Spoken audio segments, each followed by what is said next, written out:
नमस्कार। इस वीडियो में हम चर्चा करते हैं कि लंग कैंसर के रिस्क फैक्टर्स क्या होते हैं या किन वजहों से लंग कैंसर ज्यादा हो सकता है। देखिए, कोई भी कैंसर बढ़ती उम्र के साथ ज्यादा देखा जाता है और लंग कैंसर भी इसमें एक अपवाद नहीं है। यह देखा गया है कि जिनकी उम्र ज्यादा होती है उनमें लंग कैंसर भी ज्यादा देखा जाता है।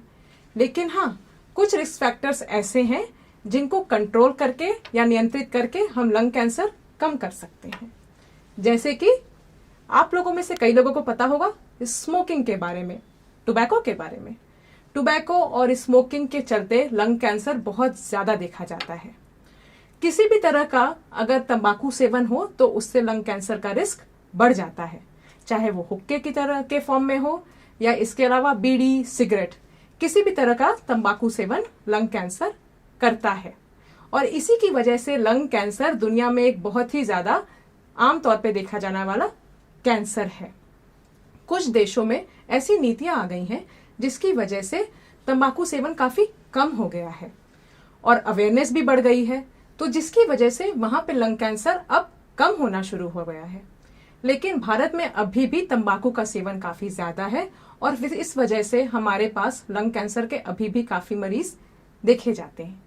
ये भी देखा गया है कि जो लोग तंबाकू का सेवन करते हैं, स्पेशली सिगरेट का सेवन करते हैं, तो सिगरेट न केवल उनको नुकसान करती है बल्कि जो भी उनके आसपास अगल बगल हैं उनको भी सिगरेट की जो फ्यूम्स या धुआं है उनसे नुकसान हो सकता है और उनमें भी कैंसर डेवलप हो सकता है।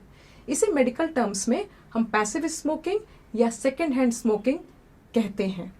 और भी एक जानने लायक बात यह है कि अगर आप घर के अंदर स्मोक कर रहे हैं तो जो दीवारें हैं उसमें स्मोक का धुआं जाता है और जिसकी वजह से बाद में वो धुआं भी आपको नुकसान कर सकता है।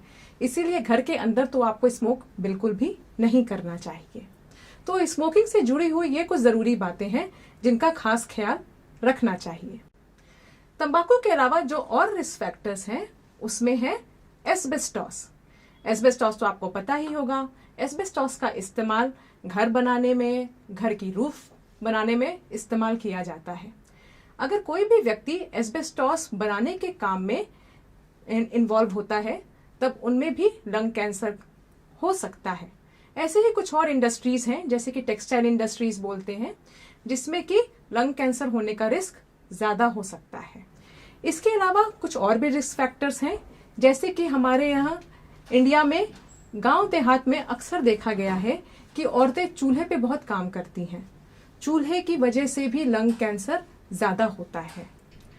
आजकल अब प्रैक्टिस आ गई है कि हाँ, गैस का प्रचलन बढ़ गया है, तो जिसकी वजह से ये है कि हाँ, चूल्हा एक्सपोजर से जो कैंसर होता था वो अब कम हो गया है।